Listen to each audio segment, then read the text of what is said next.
Dans cette conférence du sommet de l'IFT dans l'éducation, Anne Ciré introduit Oksana de Georges, psychologue spécialisée en psychopathologie clinique. Elle discute du sujet du stress et de l'importance de l'IFT dans la gestion de celui-ci. Oksana raconte une histoire où une chèvre meurt de stress même en étant dans une cage à côté d'un loup, soulignant ainsi l'impact néfaste du stress, qu'il soit réel ou imaginaire. Elle explique que notre cerveau ne fait pas la différence entre un vrai et un faux stress. L'IFT peut donc être un outil précieux pour réguler tous les types de stress, qu'ils soient émotionnels, physiques, mentaux, environnementaux ou sociétaux. Le stress peut être déclenché par divers facteurs tels que le travail, la famille, les soucis personnels et l'environnement dans lequel on évolue. Il est une réponse naturelle du corps face à un danger, mobilisant nos ressources pour favoriser notre survie. Cependant, il n'est pas conçu pour durer de longues périodes. Si le stress persiste, cela peut entraîner de l'épuisement et des problèmes de santé. Il est important de comprendre que la perception du stress peut varier d'une personne à l'autre, ce qui ouvre la possibilité de gérer et réduire certaines sources de stress. Malgré son caractère inévitable, il est possible d'agir sur le stress grâce à des méthodes thérapeutiques comme l'EFT. C'est donc une nouvelle positive, car il est possible de prendre des mesures pour mieux gérer le stress. Il est important de préparer sa réponse au stress en amont, en utilisant des techniques de relaxation et de détente. L'EFT, Emotional Freedom Technique, permet de préparer le système nerveux et les ressources nécessaires pour réagir différemment au stress. Il est également nécessaire de changer nos croyances et représentations liées au stress, telles que l'idée que le stress est nécessaire pour être performant au travail. La pression sociale et la peur du jugement des autres contribuent également à perpétuer le stress. Il est important de prendre conscience que le stress n'est pas toujours une réaction adaptée et qu'il est possible de l'éviter dans de nombreuses situations de la vie quotidienne. Bien que certains facteurs de stress externes ne soient pas sous notre contrôle, il est possible de changer notre positionnement face à eux. Dans ce passage, l'auteur aborde différents facteurs qui influencent notre gestion du temps et notre réaction au stress. Il mentionne d'abord les facteurs externes tels que l'environnement familial et professionnel, puis souligne l'importance de travailler sur nos représentations et croyances limitantes. Il évoque ensuite les facteurs internes, comme les déclencheurs personnels liés à nos traumatismes et à notre histoire, ainsi que la régulation émotionnelle qui joue un rôle essentiel dans la gestion du stress. Il souligne que cette régulation émotionnelle se développe d'abord à l'extérieur, par le biais de modèles et d'expériences d'attachement. L'auteur aborde également la question de l'addiction au stress, affirmant que nous pouvons traiter cette dépendance grâce à une meilleure connaissance de nos émotions et à une capacité à les réguler.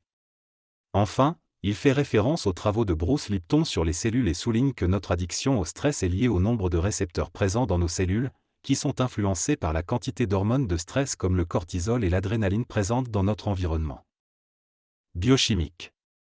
Dans cet extrait, l'auteur parle de l'addiction au stress. Il explique que le stress crée une dépendance biochimique dans le corps, similaire à celle des drogues.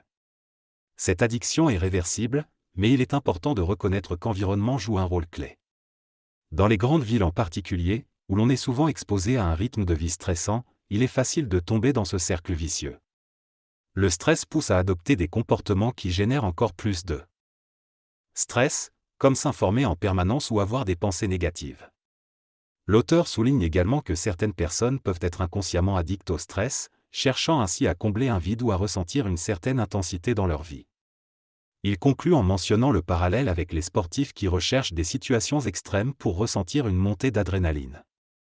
L'addiction au stress peut être causée par différents facteurs. Certains individus recherchent des situations stressantes pour se sentir vivants et avoir une montée d'adrénaline. D'autres ont un déficit de stimulation et ont besoin de sensations fortes pour ressentir les choses.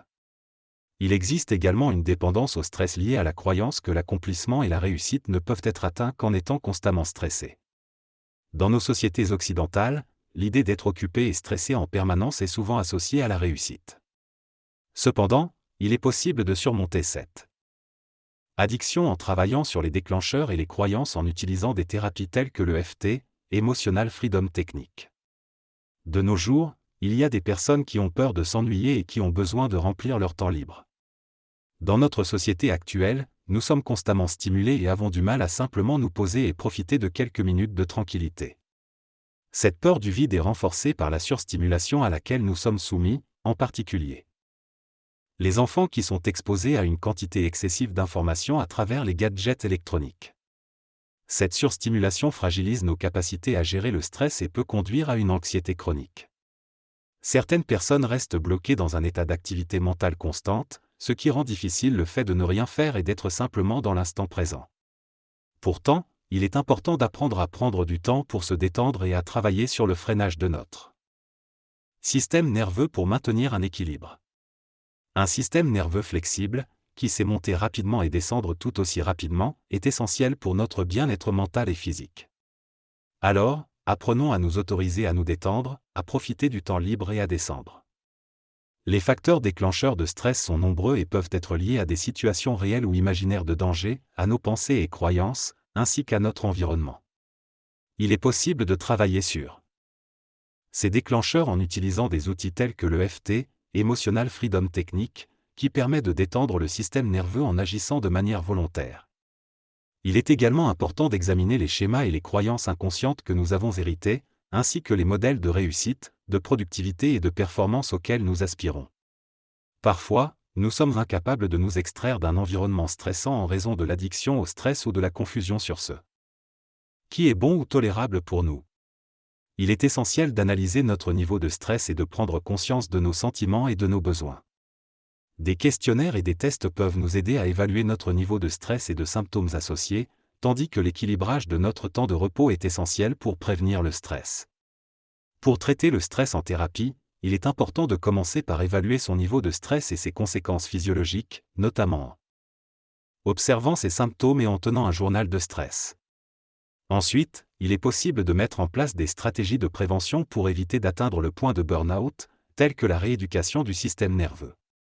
Cela consiste à apprendre à notre système nerveux à réagir rapidement au stress et à se calmer rapidement grâce à des techniques comme la respiration, la relaxation, la pleine conscience et la cohérence cardiaque. Il est également possible d'utiliser la technique du tapping. Emotional Freedom, EFT, pour soulager le stress en détendant le système nerveux. Ces techniques nécessitent une pratique régulière pour être efficaces.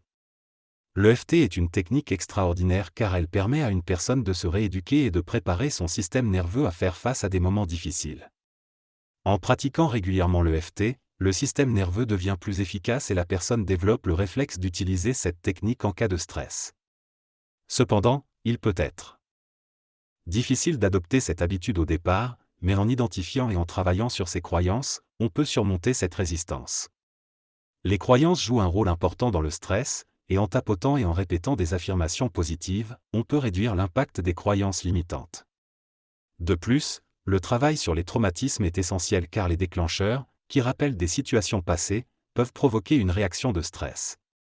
Il est préférable de consulter un thérapeute pour travailler sur les traumatismes plus lourds, car cela peut nécessiter un accompagnement adapté. Le travail sur le trauma permet de traiter les déclencheurs du stress et de réduire le niveau de stress de base. Il comprend également un travail sur les schémas relationnels inadaptés et sur l'attachement. Il est conseillé de se faire aider par un thérapeute, notamment en utilisant la méthode Aleim Therapy.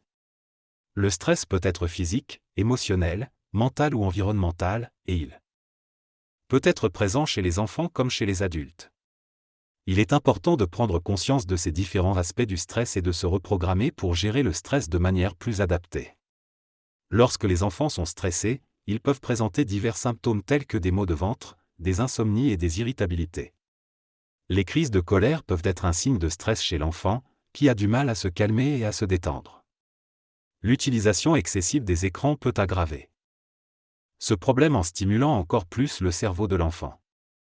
Les enfants à haut potentiel ou hypersensibles peuvent être encore plus sujets au stress en raison de leur perfectionnisme et de leurs difficultés d'apprentissage. Il est important que les adultes veillent à poser des limites et à protéger les enfants de la surstimulation et des addictions. Le stress peut avoir des conséquences physiques, émotionnelles et comportementales chez les enfants, et peut également être causé par des facteurs tels que le harcèlement à l'école. Certains signes de stress chez les enfants peuvent être des tics, des bégaiements, des crises d'asthme, des maux de tête et des troubles du sommeil. Si ces symptômes persistent, il est recommandé de consulter un médecin ou un psychologue. Le stress chronique peut également conduire à la dépression chez les enfants, avec des manifestations telles que le retrait social et la perte d'estime de soi. Il est essentiel de prendre en compte le bien-être émotionnel des enfants, notamment en ce qui concerne leurs relations et leur intégration sociale. Les enfants sont particulièrement vulnérables à l'exclusion et au manque de confiance en soi, ce qui peut entraîner un stress important.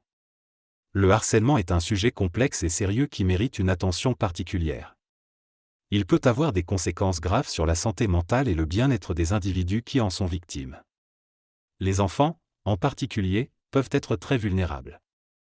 Il est important de prendre au sérieux les signes et les mots que l'enfant utilise pour en parler, même s'ils sont discrets. Le harcèlement a des effets néfastes sur l'engagement social, qui est la réponse la plus adaptée au stress. Il est crucial de travailler sur nos schémas relationnels pour prévenir et gérer le stress. Les comportements liés à l'alimentation peuvent également être un moyen de faire face au stress. Il est utile de prendre conscience et de reconnaître les manifestations du stress, qu'elles soient comportementales, émotionnelles ou physiques. Il est recommandé de trouver des moments de calme et de détente pour permettre à notre système nerveux de se réguler. Une pratique régulière de quelques minutes par jour, comme les rondes de tapotement, peut être bénéfique pour renforcer le système nerveux et profiter pleinement de ces moments de calme. Dans cet exercice de pleine conscience, on apprend à notre système nerveux à se reposer et à profiter de moments de détente. On reconnaît les tensions et les résistances habituelles à ne rien faire, mais on choisit de lui enseigner à apprécier ces moments de repos. En se détendant, notre système nerveux devient plus résilient et résistant au stress. On peut pratiquer cet exercice plusieurs fois par jour pendant quelques minutes pour en ressentir les bienfaits. Dans cette discussion sur le stress, les intervenants soulignent qu'il est important de ne pas se stresser avec les exercices proposés dans le kit téléchargeable, car ils sont simples et ne nécessitent pas de compétences particulières. Ils expliquent qu'il peut arriver de manquer certains points lors de la pratique, mais cela n'est pas grave.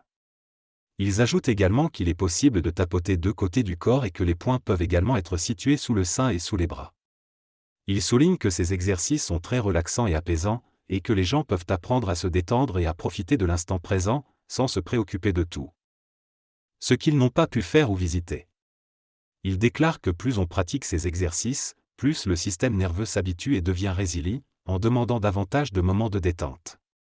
Ils assurent que cela ne rendra pas paresseux, mais au contraire, cela augmentera la créativité et la productivité. Ils rappellent qu'il est important de ne pas se comparer aux autres, car cela peut être une source de stress importante. Ils soulignent qu'analyser le stress et chercher des solutions préventives est essentiel, et qu'un exercice de relaxation comme celui proposé peut être utilisé avec les enfants pour les aider à mieux gérer leur stress. Finalement, ils annoncent qu'un bonus sera offert par Oksana en relation avec le stress pour ceux qui prendront le pack. Il est possible que cette personne participe à une autre conférence dans 2 ans ou à une date ultérieure. Elle remercie les auditeurs et les participants de cette conférence et espère les retrouver bientôt dans une autre occasion. Elle conclut en disant au revoir.